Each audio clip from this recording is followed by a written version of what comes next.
Estamos en una serie que hemos titulado Lidiando con emociones tóxicas. Así que si usted ha estado fuera estos últimos domingos, no ha venido, esta es la serie que estamos, Lidiando con emociones tóxicas. Y estamos aquí prácticamente desintoxicándonos, ¿verdad? Porque la semana pasada hablamos de una emoción un poco difícil, pusimos por cierto, nuestros sermones están en video ahora en nuestro sitio, en internet y en YouTube. Y alguien lo vio y dijo, pastor, qué buen mensaje, no pasé el examen, dice. Así que hoy no vamos a tener examen, pero tenemos unas cosas importantes, interesantes que vamos a ver. Hemos hablado de al menos dos emociones con las que lidiamos. Una tercera esta mañana, vamos a hablar acerca de una que es también complicada, difícil y que a todos de alguna manera la pasamos. Nos hacemos los desentendidos o la encubrimos muy bien o tal vez no la tenemos ahora. Es la codicia. La codicia, muy semejante a la avaricia, es otra obra de la carne, como la Escritura la llama. Y las obras de la carne realmente, cuando la Biblia habla de obras de la carne, cuando Dios dice obra de la carne, está hablando de que es un pecado. Y eso deshonra a Dios. Dios no quiere que nosotros tengamos esto. Dios desea para nosotros bienestar, vida en abundancia, una vida llena, fructífera, buena, no con este tipo de cosas tóxicas que nos dañan, nos contaminan, nos hacen daño y obviamente hacen daño a las personas con quienes nos relacionamos, a quienes nos rodean. Hoy vamos a hablar un poco acerca de la codicia y cada vez que yo tengo un tema, obviamente voy a escudriñar lo que la Biblia dice, cuánto la Biblia dice de eso, de esto, y créanme que de estas emociones he encontrado bastante material, que no tenemos el tiempo para hacerlo, 30, 40 minutos no es mucho tiempo para hablar de eso, usted puede hacer sus propias investigaciones, pero también busco en algunas referencias, enciclopedias, en el internet, obviamente, hay una enciclopedia muy grande hoy día que van agregando, no me recuerdo, en una ocasión vi un documental, pero no sé cuántas páginas diarias, son miles de páginas diarias que se agregan en esta enciclopedia nueva que salió cuando salió el internet, que se llama Wikipedia en español, Wikipedia. Es una enciclopedia donde usted encuentra casi de todo, ¿verdad? Y el que la inventó, pues lo inventó con el objetivo de ayudar a la gente en vez de tener una enciclopedia de libros físicos, ahora usted puede encontrar allí. Así que Wikipedia dice mucho acerca de esto. Entonces busqué qué significa codicia, ¿verdad? Tiene que ver con codicia? Y esto es lo que encontré. Codicia is a Mexican telenovela produced by Televisa and transmitted by Telesistema Mexicano. No me ayudó mucho, les diré. Y descubrí que esa novela la dieron en el año 1962. Yo no sé si usted vio esa novela. ¿Alguien vio esa novela de casualidad? No quieren darse a conocer que fueron codiciosos con esa novela, ¿verdad? Codicia, eso es lo que... Entonces, Wikipedia no me ayudó realmente, ¿verdad? Así que tuve que seguir la investigación y tratar de encontrar realmente qué es la codicia. ¿Qué dicen otros acerca de la codicia? Obviamente hay otras cosas. Es un afán excesivo de riquezas. Eso es lo que el diccionario dice. Un afán excesivo de riquezas, deseo vehemente de algunas cosas buenas, si es que vamos a irnos por la dirección de lo positivo. Pero realmente la codicia no tiene nada de bueno. La codicia, como la avaricia, es el deseo, aquel anhelo que tenemos de cosas materiales, mucho más de lo que ya tenemos. Pero la codicia tiene que ver con desear más, porque la persona que es codiciosa desea acumular, desea tener. El avaro está queriendo tener más y más solo para guardar. El codicioso a veces no lo tiene, pero lo está deseando. Deseando lo que el otro tiene, deseando tener el cuerpo de aquel, deseando tener la propiedad de aquel, deseando tener la ropa o el vestido de ella. Y el codicioso se vuelve en exceso a una persona que quiere tener más y que quiere tener riquezas. El griego Epicuro decía esto: ¿quieres ser rico? Pues no te afanes en aumentar tus bienes, sino en disminuir tu codicia. Interesante, ¿no? El pensamiento de este hombre hace tantos años. Así que la codicia realmente es una emoción que viene, es una obra de la carne con la que estamos tentados y que en algún momento deseamos. Y vamos a ver en el pasaje que vamos a ver hoy, esta mañana, y en las cosas que vamos a ver esta mañana, vamos a darnos cuenta de que en algún momento nosotros somos expuestos a este asunto de la codicia. Y nos hace daño. Nos hace daño. Hay una historia que quiero usar esta mañana. La encontramos en el primer libro de Reyes, en el capítulo 21. Y posiblemente algunos de ustedes ya conocen esta historia en el Antiguo Testamento. El Antiguo Testamento es la primera parte de la Biblia. Y hay dos libros que antes se llamaban Reyes nada más. Hoy se han dividido en primero y segundo de Reyes.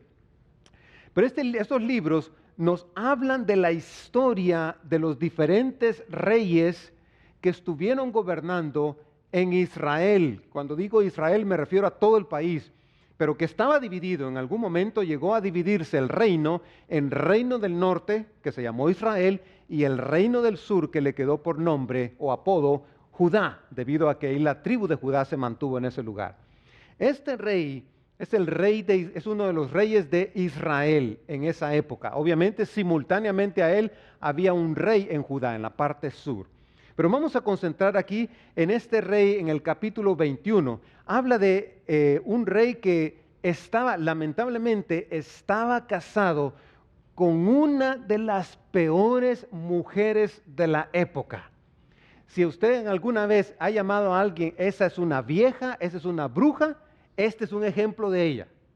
Es un poco pesado eso, pero esta era una mujer malévola, diabólica, literalmente diabólica, porque practicaba la brujería. Ella fomentó la idolatría en una, como si quisiéramos decirle así, en la máxima potencia en Israel. Nunca hubo una época donde hubo tanta idolatría pagana, tanta corrupción pagana como en la época de este rey y de esta reina. El nombre de este rey es Acab y la reina se llamaba Jezabel.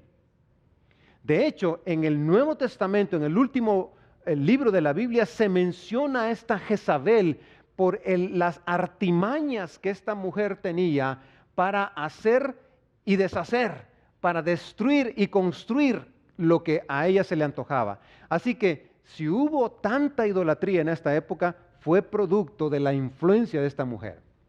Y este hombre, el rey Acab, era uno de esos reyes que la mujer hacía con él lo que ella quería. Así que él era un buen, si podemos decirlo así, era un buen títere de su esposa. Así que miremos la historia para no contarles más detalles. Dice el capítulo 21, versículo 1. Un tiempo después sucedió lo siguiente. Nabot el jezreelita tenía un viñedo en Jezreel, el cual colindaba con el palacio de Acab, rey de Samaria. Este le dijo a Nabot, o sea, el rey le dijo a Nabot: Nabot, dame tu viñedo para hacerme una huerta de hortalizas, ya que está tan cerca de mi palacio. A cambio de él te daré un viñedo mejor, o, si lo prefieres, te pagaré lo que valga. Pero Nabot le respondió: el Señor prohíbe que yo le venda a su majestad lo que heredé de mis antepasados.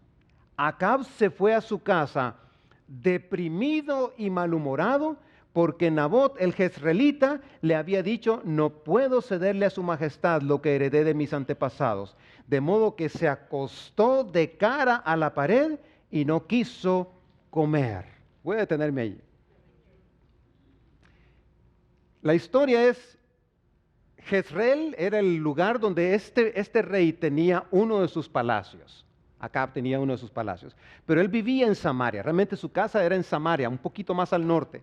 Entonces él llega a su palacio, está allí y se da cuenta que a la par de él colinda con su palacio un hombre que está viviendo y que tiene un bello viñedo, donde se producen las uvas, donde se puede sacar de los mejores vinos, uno de los productos importantes de la agricultura en Israel, el vino. Entonces, le entra el deseo de tener eso. Quiero que vea algo importante. Él era el rey. Él era el rey. Este hombre era el rey. Él tenía propiedades, él tenía hortalizas, él tenía de todo, él tenía viñedos. Pero se le puso en la cabeza que quería el viñedo que estaba a la par de su palacio. Y dijo, quiero sembrar una hortaliza allí. Y estaba encaprichado este hombre, deseando tener el viñedo de su prójimo, de su vecino a la par. Cuando él tenía viñedos por otros lados, cuando él era el rey de Israel, de esa región norte de Israel. Entonces él tenía todo accesible a él. Él podía gozar de los mejores vinos. Él podía gozar de los mejores frutos de la vid. O sea, él no tenía nada que estar deseando a Nabot. Nabot le dice, yo no puedo venderle mi heredad. La razón es porque Nabot está yéndose a la ley. Y la ley decía de que cuando usted recibía una herencia, no podía venderla. Y si en caso usted la vendía, esa herencia o esa propiedad volvía a ser suya en el año del jubileo, que era cada 7 años. Cada 7 años la tierra era devuelta a los verdaderos propietarios, que eran quienes lo habían recibido de sus antepasados. Entonces, Nabot está en lo correcto. Yo no puedo venderle esa tierra. Yo no puedo cederle esto a usted. Yo no puedo concederle lo que usted me está pidiendo, aun si usted me la quiere comprar. Entonces Nabot está en lo correcto. Pero miren interesante la reacción del rey. El rey dice que se va deprimido y malhumorado, dice esta versión. Porque Nabot, el jezreelita, le había dicho, no puedo cederle a su majestad lo que heredé de mis antepasados. Se fue a su casa, a Samaria, no quiso comer, quién sabe por 2 días, 3 días, no sabemos cuántos, pero se puso poniendo su cara hacia la pared. Yo me recuerdo a esos niños caprichosos, ¿verdad? Parece un niño haciendo berrinche, porque no le prestaron, su amigo no le quiso prestar el juguete. Eso es lo que parece este rey. Y está ahí sin comer, sus súbditos se dieron cuenta, los empleados de su casa se dieron cuenta, los sirvientes se dieron cuenta, el rey no quiere comer, el rey no quiere comer, ¿qué pasa? Y obviamente la reina se dio cuenta. Y como dije al principio, esta no era una buena reina, ¿verdad? No era de aquellas reinas que, ay, ¿qué pasó mi reycito? ¿Qué le voy a hacer? ¿Que quiere que le haga uno de sus tamalitos bien ricos? Esta no era ese tipo de reina. Mire la reacción de esta mujer. Vamos al versículo siguiente. Dice, ¿por qué estás tan deprimido? ¿Que ni comer quieres? Le pregunta su esposa Jezabel. Versículo 6. Porque le dije a Nabot, el jezreelita, que me vendiera su viñedo o que si lo prefería, se lo cambiaría por otro. Pero él se negó. Ante esto, Jezabel, su esposa, le dijo, ¿y no eres tú quien manda en Israel? Anda, ponte a comer, levántate y come, que te hará bien. Yo te conseguiré el viñedo de ese tal Nabot. Y nos cuenta la historia, y voy a resumirla, es que esta mujer toma el sello del rey, que normalmente era un anillo con el que se sellaban cartas. Empieza y hace una carta y dice, esta carta convoca a los ancianos de Israel, que eran las personas, normalmente eran personas mayores, que venían y juzgaban o hacían deliberaciones sobre juicios o asuntos legales en la ciudad. Ellos salían de la ciudad, pues se ponían en la puerta de la ciudad porque normalmente estaba amurallada, les traían el caso, discutían el caso y estos ancianos deliberaban y tomaban decisión y obviamente el rey recibía esta decisión que ellos tomaban y así se hacía como ellos decían. Pero se requería que por lo menos cuando había una acusación de alguien, hubiese al menos, decía la ley, 2 testigos. al menos 2 testigos. Así que esta mujer malévola escribe una carta y dice en esa carta a esos ancianos, miren, consíganse 2 sinvergüenzas que vengan y den testimonio de que ese tal Nabot blasfemó contra Dios y blasfemó contra el rey. Y obviamente, imagínense, con un tipo de reina de ese calibre que era esta mujer, los ancianos de Israel le tenían pavor, le tenían miedo. Entonces recibieron la carta, estaba sellada con el sello, el anillo del rey, y entonces consiguieron a los 2 sinvergüenzas, hicieron la convocatoria, vinieron a la puerta de la ciudad, escucharon a los sinvergüenzas y trajeron a Nabot. Dijeron, este Nabot ha blasfemado contra Dios y ha blasfemado contra el rey. Así que la ley decía que si alguien blasfemaba contra Dios, tenía que ser apedreado él y toda su familia. Y exactamente eso es lo que hicieron. Se llevaron a Nabot hasta su viñedo, allí con toda su familia los apedrearon y los mataron. Entonces la reina recibió el mensaje de parte de los ancianos de Israel y le dijeron, Nabot ya no está, está muerto. Entonces que la reina dijo, bueno, mi reycito, ahí está su viñedo, tómenlo. Vaya y tome posesión de su viñedo, de este viñedo ahora es tuyo porque Nabot ya se murió. El rey no preguntó cómo, el rey no estaba enterado del asunto. El asunto es que la codicia de este hombre lo llevó a ir más allá de solamente desear algo. Lo llevó al asesinato de Nabot y de toda la familia, a destruir a esta familia. Y entonces el rey tomó posesión de la viña. Interesante la historia, pero Dios no se quedó ahí con la historia. Y esto es lo que vamos a ver más adelante. Dice la Escritura que en ese tiempo el profeta de Israel que estaba de turno era nada más y nada menos que el gran profeta Elías. Un gran hombre, tremendo. Tremendo por su calibre, tremendo por su pasión por Dios, tremendo por su compromiso con Dios y su devoción a Dios. Y Dios le dice a Elías, esto es lo que pasó y le cuenta lo que sucedió. Entonces Elías se presenta ante el rey Acab y le dice, Dios ha dicho esto, por lo que tú hiciste con Nabot. Fíjese qué interesante que Elías no va con la reina, sino va con el rey. Por lo que hiciste con Nabot, porque tú estabas de acuerdo en esto, porque tú sabías esto, porque tu codicia te llevó al asesinato, porque tu codicia y tu ambición te llevó a esto, entonces tú vas a recibir el castigo de Dios. Y le habló en detalle, usted puede leerlo en el resto del capítulo, de todas las cosas y consecuencias que venían que iba a traer todo este asesinato y todo este drama que este hombre había hecho y lo que la reina había hecho. Posiblemente la reina no estaba ahí cuando escuchó este asunto. Y le dijo, ahí mismo donde los perros lamieron la sangre de Nabot, ahí también tu mujer va a ser asesinada. Y ahí también va a terminar. Y ahí va a terminar toda tu familia. Y dice la Escritura que este rey Acab, cuando escuchó las consecuencias de su pecado, cayó al suelo, se rompió sus vestiduras, que era una señal de arrepentimiento, de luto o de reconocimiento de que había hecho mal, se puso en cilicio y este hombre entró en un arrepentimiento delante de Dios. Y nuestro Dios, que es un Dios rico en misericordia, grande en misericordia, así lo describe la Biblia, dice la Escritura que Dios le dice a Elías, ¿viste cómo Acab se arrepintió de lo que hizo?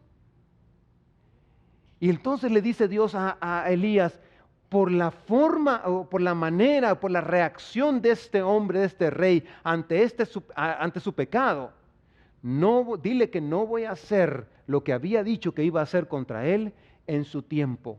Voy a dejar que esto pase a la siguiente generación, a los hijos que va a tener, las consecuencias las va a ver después él, no ahora. Y Dios tuvo misericordia de él, porque Dios así es. Podemos ser hoy codiciosos y si nos arrepentimos de nuestra codicia, Dios nos perdona. si tenemos esos pensamientos, esos deseos carnales, Dios nos perdona. Dios es grande y rico en misericordia. Eso es lo hermoso de nuestro Dios. Así que Dios hizo eso con este hombre. La codicia que él tenía, el deseo que él tenía, lo llevó a algo más y sin embargo Dios lo perdonó. Hubo consecuencias, sí, pero más adelante, no en el momento en que esto se iba a pasar. Ahora, con esto de la codicia, hay cosas en las que debemos cuidarnos. Y hay por lo menos 4 cosas que han anotado acá. En la codicia debemos cuidarnos de querer las cosas equivocadas. En la codicia debemos cuidarnos de querer cosas correctas por razones equivocadas. En la codicia debemos cuidarnos de querer las cosas correctas en el momento equivocado. Por ejemplo, una pareja puede estar deseando casarse. El matrimonio es algo bueno. Es lo que Dios quiere. Pero no está bien convivir juntos en una relación marital fuera del matrimonio sin antes dar el paso de casarse. Así que tenemos que cuidarnos esto en la codicia porque podemos manipular nosotros mismos. En la codicia también tenemos que cuidarnos de querer las cosas correctas, pero en cantidades erróneas. Dios nunca dijo que la riqueza es mala. Nunca dijo Dios que la riqueza es mala. Lo que es malo es cuando nosotros tenemos las motivaciones incorrectas, cuando nosotros queremos hacer dinero por hacer dinero, cuando nosotros queremos acaparar dinero, riquezas para no compartir, para gozarlas solo nosotros, para ser egoístas, para volvernos más personas egoístas y egoístas y egoístas, sin compartir con nadie. Casi siempre cuando la Biblia dice que debemos tener riquezas o podemos tener riquezas es porque Dios quiere que compartamos con alguien más. Así que ese es el punto de Dios. Así que la riqueza no es malo. Es realmente el exceso de ellas, la motivación de ellas, cuando nosotros buscamos esto con motivaciones correctas. Ahora, esto de la codicia es muy importante por esto, porque la codicia, el tema de la codicia es uno de los 10 mandamientos que tenemos en la Escritura. Usted sabe este mandamiento. Dice el mandamiento: no codicies la casa de tu prójimo, no codicies su esposa, ni su esclavo, ni su esclava, ni su buey, ni su burro, ni nada que le pertenezca.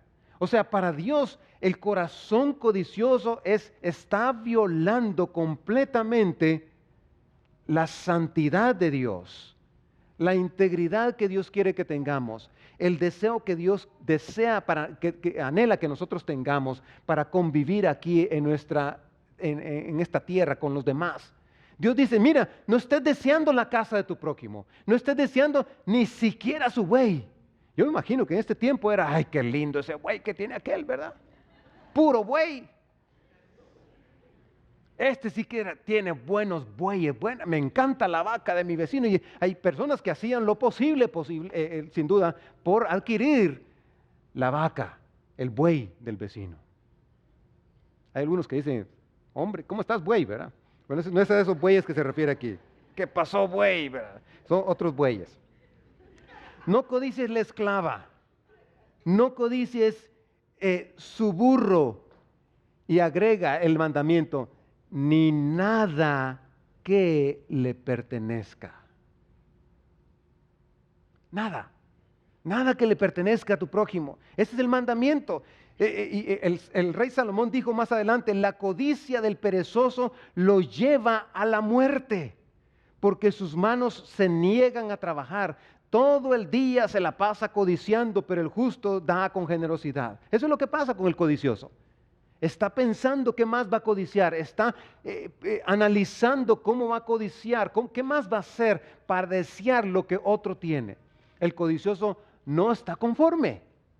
Y dice aquí este proverbio: ahí que todo el día se la pasa maquinando y maquinando y pensando en eso, en cómo tener aquello, en cómo obtener más, en cómo ganar más, en cómo alcanzar más. Es el corazón del codicioso. Y vienen sus pensamientos, pero dice: el justo da con generosidad. Y note que dice: el justo da con generosidad, no dice el rico da con generosidad. Porque para dar con generosidad usted no necesita ser rico. Dar con generosidad es un principio de la Escritura. Cuando estamos codiciando, mis estimados hermanos y amigos, Cuando estamos codiciando, no queremos compartir con los demás. No queremos darle a los demás. Y estamos solo acaparando y acaparando y acaparando. Ahora, ¿cuáles son las características de una persona codiciosa o del codicioso? Hay por lo menos 4 que yo anoté acá. Número 1 es que el codicioso es egocéntrico, está pensando en él mismo. Número 2 es que el codicioso siempre está insatisfecho. Él nunca se llena, nunca se sacia. El que desarrolla ese espíritu codicioso en su corazón nunca se va a satisfacer. Es sin límites a la hora de satisfacer sus necesidades, porque llega algo que se le complace supuestamente y ya quiere más, ya quiere otra cosa. Esto se parece mucho como a eso de los teléfonos, ¿verdad? Que uno adquiere su teléfono y qué bonito el teléfono del número 8, el iPhone número 8, y cuando uno siente, ya lo aprende a usar, ya salió el 9.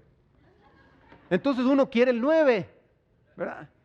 Y termina usted con el nuevo, pues dice ahí que puedo hacer un upgrade, entonces en la compañía, así que hago y compro el 9, y ya sale el X. Y usted está pensando, pues, quiero más. Así es la codicia. Quiere más. Cuando sus necesidades se satisfacen, quiere más el codicioso. Y la otra cosa que es importante en el codicioso, es característica en él, es que es envidioso. Nunca está contento con lo que tiene. Y por eso Santiago, el hermano de Jesús, dijo estas palabras: codician y no tienen, matan y arden de envidia, pero no pueden obtener, combaten y hacen guerra, no tienen porque no piden. La codicia es un problema en el ser humano. El ser humano quiere más, no está conforme. Y dice Santiago, hasta matan. La historia que estamos viendo en 1 de Reyes 21 habla de que hasta mató a este hombre. Permitió que se matara toda una familia con tal de obtener lo que deseaba. Ahora, aquí en esto hay una advertencia para nosotros los hombres, y quiero hacer énfasis en esto porque es muy importante. En el mandamiento que acabamos de leer es muy importante. Dice aquí la palabra de Dios, porque el mandamiento es lámpara y la enseñanza luz, está hablando de la palabra de Dios, y camino de vida las reprensiones de la instrucción, lo que Dios nos ha dado. Este es camino de vida, estas instrucciones son camino de vida para nosotros, para gozar la vida, para disfrutar la vida, para vivir en la vida abundante, para librarte, dice, de la mujer mala, de la lengua suave, de la desconocida, o sea, el adulterio. No codicies su hermosura en tu corazón, ni dejes que te cautive con sus párpados. Esas mujeres que andan así, ¿eh? Para que le vea las pestañotas así, ¿verdad? Y mira las pestañas y se mira así. No sé si habían pestañas postizas en tiempos de Salomón, pero parece como que sí habían, ¿verdad? Y dice, esa mujer que con su hermosura te envuelve y te dejas los ojos bien abiertos.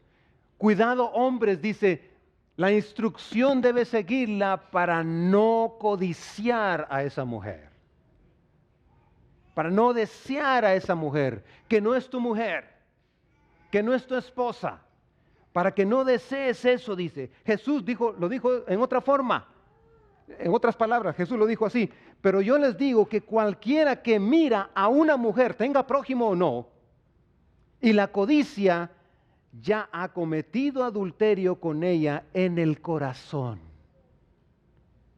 Jesús dice, mira, no es solamente un asunto de ver. Cuando estás viendo, tu corazón se llena de codicia, deseas lo que no te pertenece. Así que, estimados varones, esto llámese mujeres, llámese pornografía, llámese lo que sea, imágenes que traen a nuestro corazón, a nuestra mente, especialmente ahora con la tecnología avanzada que tenemos ahora, es fácil caer en la trampa de la codicia. Y Dios dijo, no codiciarás la esposa de tu prójimo, no codiciarás el buey, no codiciarás nada. Dios nos dice, y a los hombres específicamente, en este caso nos dice Jesús, Cualquiera que mira a una mujer para codiciarla ya adulteró con ella. No necesitas llegar a algo más. La codicia está a la mano. Con una mirada puede volverse codicia. Y es pecado. Y Jesús dice, ya adulteraste con ella. Así que es un llamado para nosotros varones. No importa la condición en que estamos, solteros, casados, viudos, divorciados, lo que sea. No importa. Es una advertencia que Dios nos hace a nosotros. Ahora, Dios, como es especialista en conocer el corazón del hombre, porque es nuestro creador, Él también nos ha dado una solución. Y quiero mostrarle esta mañana rápidamente para cerrar 4 cosas que Dios quiere realmente darnos como solución a este tema de la codicia. Número 1, Dios dice, tienes que amar a tu prójimo. ¿Por qué dice Dios esto? ¿Por qué dice Dios que tengo que amar a mi prójimo? Porque los mandamientos son precisamente para eso, dice, porque los mandamientos que dicen no cometas adulterio, no mates, no robes, no codicies, y todos los demás mandamientos se resumen en este precepto: ama a tu prójimo como a ti mismo. Cuando tú amas a tu prójimo, Dios, y muestras amor a tu prójimo de una manera práctica, Dios te empieza a librar de esos deseos de la carne. Porque ya no te enfocas en lo que yo quiero, en lo que yo deseo, en lo que yo debo tener. Es que tengo que tener más. Estás pensando en, voy a dar, voy a ayudar, voy a mostrar amor, voy a dar con generosidad, voy a compartir. Porque el amor es práctico, se comparte. Así que Dios dice, la solución para la codicia es el amor al prójimo. Entender que Dios me hizo en una sociedad colectiva, no en una sociedad aislada. Dios no nos creó a nosotros para que viviésemos independientes y solos, sin buscarle a Él, sin conocerle a Él y mucho menos sin las personas que nos rodean. Dios nos hizo para que conviviéramos, para que compartiéramos, para que aprendiéramos a amar. Hay gente que dice, yo no voy a la iglesia, de todas maneras puedo ver el sermón en la televisión. Sí, usted puede ver el sermón en la televisión. Nosotros nuestros sermones los ponemos en la televisión en inglés y en español. Usted si quiere no puede venir a la iglesia, pero ¿cómo va a amar al prójimo? Si no se sienta a la par de él. Si no empieza usted, uy, este hermano que desafinado canta. Ay, este hermano cómo grita. Y cuando usted empieza a esos roces, el amor al prójimo tiene que surgir. Porque ese hermano que usted, o esa hermana que usted la tiene a la par y le cuesta asimilarla, amarla, también a ella tiene problemas con usted posiblemente. Entonces, yo tengo que lidiar con el carácter suyo, usted tiene que lidiar con el carácter mío. Y es cuando entramos en esa relación de establecernos en comunión, en comer juntos, en las células, en la iglesia, en el estacionamiento y todo eso, es cuando empezamos a amarnos, a rozarnos y aprendemos el amor de Cristo. Por eso, la iglesia en la casa, en su casa, eso no sirve, eso no funciona. Dios no creó la iglesia para que cada quien esté en su casa ahí, ¿verdad? Y le aseguro que si usted tiene el programa lo va a grabar porque se quiere levantar más tarde para ver el programa en vivo. Los partidos no lo grabamos, pero el sermón sí lo grabamos, le aseguro. O lo grabaríamos, ¿verdad? El punto es, Dios quiere que seamos, que nos rocemos, que seamos prácticos y que aprendamos a dar. Eso nos va a quitar mucha codicia, hermanos. Segunda cosa importante, aprenda de experiencias pasadas. Y mire lo que dice la Escritura, porque Dios tiene la solución aquí. Mire este pasaje, dice, todos, hablando del pueblo de Israel, todos comieron con la misma comida espiritual. Comieron la misma comida espiritual. Todos, hablando del pueblo de Israel, bebieron la misma bebida espiritual, porque bebían de la roca espiritual que los seguía. Y la roca era Cristo. Sin embargo, Dios no se agradó de la mayoría de ellos, pues quedaron postrados en el desierto, es decir, se murieron en el desierto. Y estas cosas sucedieron como ejemplos para nosotros, o sea, la gente del Nuevo Testamento, para que no seamos codiciosos de cosas malas como ellos codiciaron. Aquí Pablo le está escribiendo a los corintios y le está diciendo, el pueblo de Dios, aun cuando miraba aquella nube que los guiaba, cuando eran guiados por Dios, a pesar de que tenían esas experiencias de que su ropa no se envejecía, su calzado no se dañaba, que Dios les daba comida en la mañana de una forma milagrosa, bebían agua de una piedra y todo ese tipo de cosas, aun cuando miraban eso, ellos siempre estaban codiciando y queriendo más. Ay, si estuviéramos en Egipto, tan bonito que era allá, teníamos cebollas, teníamos fruta, teníamos todo. Y siempre estaban codiciando y deseando y deseando. Y Dios dice a esa generación, dice el apóstol Pablo, quedaron postrados en el desierto. Ahora, esto no fue solo para la historia.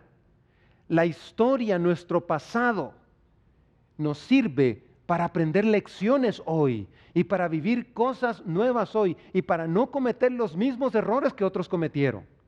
Y eso es lo que Pablo les está diciendo, para que ustedes no sean codiciosos como ese pueblo fue codicioso.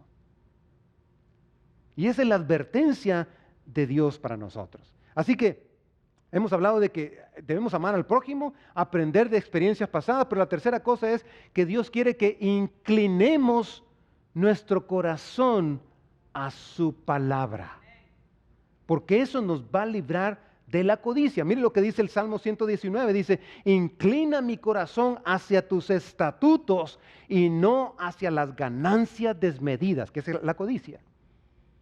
Que Dios incline mi corazón. Note que no dice que Dios incline mi mente, mi cerebro, porque si está en el cerebro posiblemente se va a olvidar.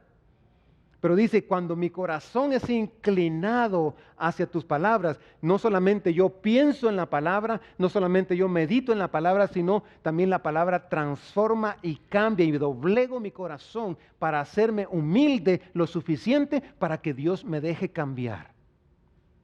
Porque muchos tienen la palabra de Dios en la mente, la saben de memoria, saben de encontrar los pasajes de la Escritura, pero no la viven. Entonces no sirve de nada, no te sirve de nada. Pero si inclinas tu corazón, que es donde salen los malos pensamientos, que es de donde salen las cosas feas, dice, entonces Dios va a cambiar y transformar tu corazón y te va a hacer una persona diferente.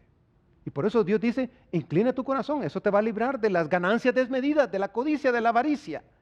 Otros son como los que fueron, hablando de Jesús de la parábola del sembrador, dice, otros son como los que fueron sembrados entre espinos.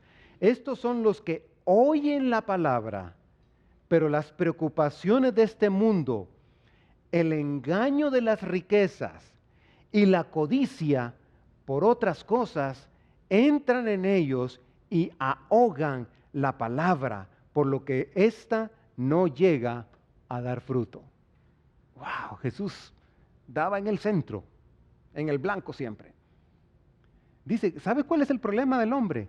El problema del hombre es que oye la palabra, la recibe, pero está tan afanado por las riquezas materiales, está codiciando tanto lo que otros tienen, deseando lo que otros tienen, que la palabra de Dios sencillamente se esfuma. Esta no llega a dar fruto, no cambia su vida, no cambia su corazón. Y por eso Dios dice, tienes que inclinar tu corazón hacia mi palabra. Ojalá que usted haya estado en las células esta semana. Esta semana arrancamos nuestros grupos celulares. Y lo que vamos a hacer en estos periodos de tiempo es meternos a la palabra, estudiar la palabra. Va a ser difícil para algunos. Va a ser como, ay, no, hoy no quiero. Sí, yo sé que no vas a querer, pero cada vez recuerda eso. Pídele a Dios que incline tu corazón hacia su palabra, porque ahí vas a estar a salvo de todo esto que llamamos codicia. Por último, dice Dios, evita la obsesión por lo material. El Proverbios 23 dice, no te afanes acumulando riquezas. No te obsesiones con ellas. Fíjese que no dice no tengas riquezas. Dice no te obsesiones, no te afanes.